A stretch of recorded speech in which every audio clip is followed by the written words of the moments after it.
जी नाज़रीन, असी इन वक्त मौजूद आयूँ RD 52 थाने जे हद गोठ बदलू खोसो में। इत्ते जेके हद गोठाणो आहे गांवर खान खोसो, जंहिंजो रात जे टाइम सारियुनि जो फसल जेकी आहे त उहो ॾोहारी क़िस्म जा जेके माण्हू आहिनि उहे कपे फरार थी विया आहिनि। उन हवाले सां ॻोठाणा एहतिजाज करे रहिया आहिनि। अचो त इन्हनि सां ॻाल्हि ॿोल करियूं त वधीक इन बाबति छा था ॿुधाइनि। झंडो खोसो असांजे इते इलाइक़े में वेठो हो, उन असां चोरियूं कई। चोरी जे बाद में असां चोरी भी असांजो कई, वरी असां पहिरों भी ॾियोसीं। उन जे बाद में त असांखे चोरी जे बारे में असांखे वरी उन सां तकरार कयो आहे त उन वरी असांखे छा चयो आहे त 7 लाख रुपया भतोखोरी तव्हां असांखे ॾींदव त तव्हां सां ख़ैर आहे, न त असां तव्हांखे छॾींदासीं को बि न। पोइ उन जे बाद में अची ॻोठ में फायर करे वियो। फायरण खां बाद में 2 ॾींहं 4 ॾींहं छॾे 10 ॾींहं छॾे वरी असांजे भेणनि खे बाहि ॾेई वियो, पलाणनि खे। वरी कार्ड भी पंहिंजो उते फिटी करे वियो, कंहिंजो नालो न खणो, मां झंडो खोसो आहियां। वरी उहो बि वियो। उन जो बाद में महीने ॾेढ में असां ॿिज पोखियोसीं। वरी असांजो ॿिज 20 लखनि जो 2 लखनि जो असां ॿिज असांजो ड्रुगे गार करे असांजो ख़तमु करे वियो राति जो। वरी असां पोखियोसीं। पोइ हाणे असांजो ॿियो राति आहे। असांजो 10 माण्हू वठी अची असांजो राति जो संग असांजो पोख लुणी पाणी में फिटे उछली करे विया। 3.5 लख 4 लख असांजो नुक़सानु ॾेई विया। हाणे बि उन्हनि जो फ़ोन बि असां वटि, नंबर बि असां वटि आहे। उन जो असांजो नंबर बि कंहिं बि ॾिनो, उहो असां सां ॻाल्हाए थो। 7 लख 6 लख रुपया ॾींदो तव्हां सां ख़ैर आहे, न तव्हांखे असां को बि न छॾींदासीं। असांजो हाणे अपील आहे SHO SP जो, DSP जो, IG जो, असांजो इहो अपील आहे त असांजे ख़ुदा कारण असांजो मदद करे वञे। इहे माण्हू जेको ॾोहारी माण्हू गिरफ़्तार थी वञनि। सही तव्हां नुक़सानु असांजे अखियुनि सां ॾिसो था। असां हर साल नुक़सानु थो थिए। हर साल असांखे ॿिजूं ड्रुगनि था, फायरिंग था करनि था घर जो अॻियूं।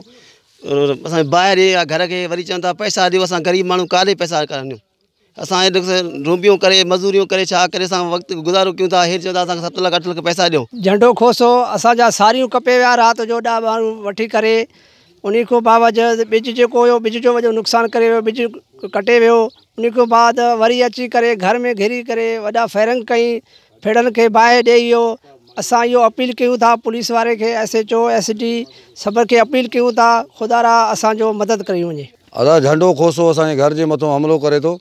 असांजे घर खे बाहि ॾेई वियो। सनासी कार्ड बि उछले वियो। बाबा हे कार्ड मुंहिंजो अथव, ॿिए सां न विढ़ो, मां तव्हांजो दुश्मन आहे।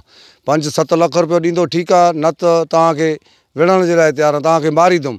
पोइ अची असांजे घर खे बाहि ॾेई हलियो वियो। वरी वञी ॿिज असांजो ड्रुगी 7-8 लख जो नुक़सानु कई। वरी कल्ह राति अची असांजे बीठल फसल खे, कचो फसल खे लुड़ी पाणी में उछली वियो। पाणी में उछलियो। 7 लख रुपयो ॾींदो, 5 लख ॾींदो, तव्हां सां ख़ैर कंदुमि। नंबर ते ॻाल्हाईंदो आहे, नंबर बि मां वटि अथसि। नंबर ते ॻाल्हाईंदो आहे, हे नंबर ते मुंहिंजो थी, भली तूं जंहिंखे ॾियणो थी ॾे।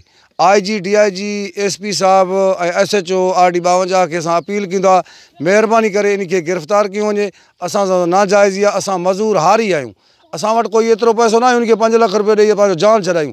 असां एहतिजाज कयूं था बाबा असांजी महिरबानी करे इन खे गिरफ़्तार कयो वञे, असांजो मसइलो हल कयो वञे। असांजो 4 जरेब ज़मीन जो बिल्कुलु फसल तयारु फसल ख़राबु करे वियो। असां सॼो साल इन जे इंतज़ार में हूं, उहो बि असांजो ख़राबु करे वियो। अॻे चकर ॿिज तक़रीबन 2-2.5 लख जो ॿिज जो नुक़सानु करे वियो, सॼो ॿिज ख़राबु करे वियो। वरी घरनि ते फायरिंग करे फेड़नि खे बाहि ॾियो। असांखे इंसाफ़ खपे। DIG IG SP खां अपील आहे त असांखे इंसाफ़ खपे। जी नाज़रीन, अवी एहतिजाज कंदड़ ॻोठाणनि जूं ॻाल्हियूं ॿुधियूं। हिननि जो चवणु आहे त पंहिंजे ई बिरादरी सां तालुक़ रखंदड़ झंडो खोसो नाले शख़्स आहे, जेको मुख़्तलिफ़ क़िस्म जे केसनि में जेको आहे त पुलिस खे घुर्बल आहे ऐं उहो ॾोहारी क़िस्म जो माण्हू आहे। मुख़्तलिफ़ वक़्तनि ते हिननि खे हिरासां करे भतो तलब करे रहियो आहे। राति जे वक़्तु हिननि जे घरनि खे बाहियूं ॾेई हिननि जे घरनि मथां फायरिंग बि करे रहियो आहे। ऐं इन खां अलावा कुझु रातियूं पहिरियां जेके आहे त 4 जरेबनि ते पोखियल हिननि जो जेको सारियालो फसल आहे, उहो कचो फसल जेको आहे त कपे पाणी में उछले फरार थी वियो आहे। ऐं हिननि जो इहो बि चवणु आहे त पुलिस जेकी आहे त उन ॾोहारी क़िस्म जे माण्हू खे गिरफ़्तार करण खां क़ासिर आहे। हिननि IG सिंध DIG लाड़काणे खां मुतालबो कयो आहे त उन ॾोहारी क़िस्म जे शख़्स खे गिरफ़्तार करे खेनि तहफ़ुज़ फ़राहम कयो वञे। कैमरा टीम सां गॾु अब्दुल गनी खोसो, जेकब न्यूज़, गढ़ी हसन।